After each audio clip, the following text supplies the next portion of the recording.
नमस्कार. आज आपल्याला एकदम वेगळ्या प्रकारची खिचडी बनवायची. त्यासाठी मी इथे या दलिया घेतलेला आहे, म्हणजे लापशी भरडा 1 वाटी घेतलाय, हिरवे मूग पाऊण वाटी घेतले, थोडे गाजर कापून घेतले, थोडा कोबी घेतलाय आणि फोडणीसाठी हिरव्या मिरच्या, कढीपत्ता, 2 तमालपत्र आणि 2-3 दालचिनीचे तुकडे. आणि हे 2 वाटी असल्यामुळं पाणी मी इथं 5 वाट्या घेतले, कारण लापशीचा भरडा शिजण्यासाठी थोडंसं पाणी जास्त लागतं. अगोदर आपल्याला हे पाणी गरम करून घ्यायचं. इकडे पाणी गरम होते तोपर्यंत आपण इकडे याला फोडणी देऊन देऊ.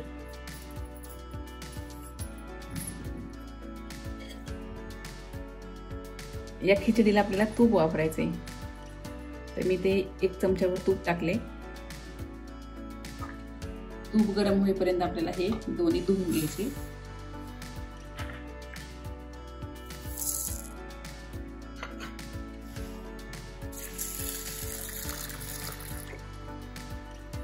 तूप आपलं आता गरम झालेलं आहे, त्यामध्ये टाकायची आपल्याला थोडीशी मोहरी, थोडे जिरे, थोडा ठेचलेलं लसूण. आणि आता आपल्याला हे लसूण आता लाल झालेलं आहे. मिरची, कढीपत्ता, दालचिनी आणि तमालपत्र हे टाकून घ्यायचं. हा कोबी आपल्याला धुवून टाकायचा.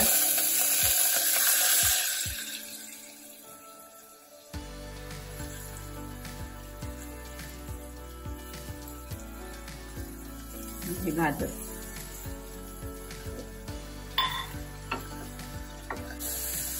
भाज्या आपल्या परतून झालेत. आता टाकायची थोडीशी हळद. आणि आता आपल्याला हे मूग आणि लापशी भरडा टाकायचा.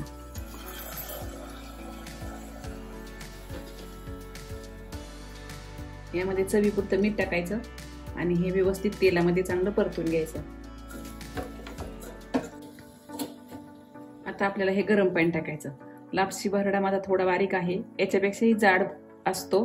तो जर असेल तर पाणी अजून थोडंसं जास्त वापरा.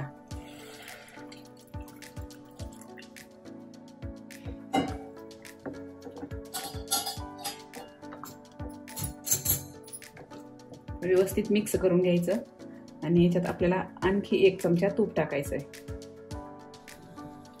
तूप नसेल तर तेलातही केलं तरी काही हरकत नाही, पण शक्यतो असेल तर तूपच वापरा, कारण त्यामुळे या खिचडीची चव एकदम छान लागते.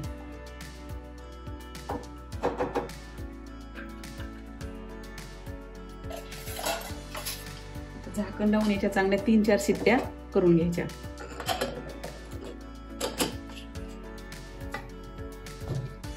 चार शिट्ट्या होऊन कुकर गार झालेला आहे.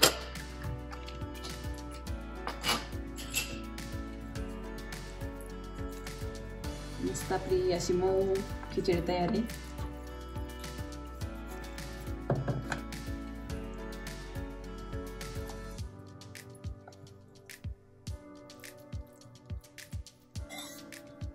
याच्यावरती पुन्हा थोडंसं तूप टाकायचं.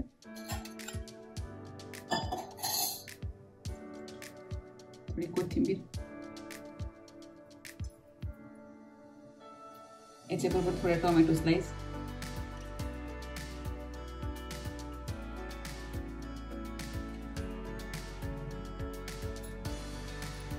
आणि थोडंसं दही.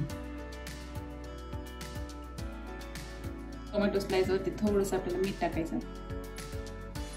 मस्त आपली ही मूग आणि दलियाची खिचडी तयार आहे. नक्की करून पहा.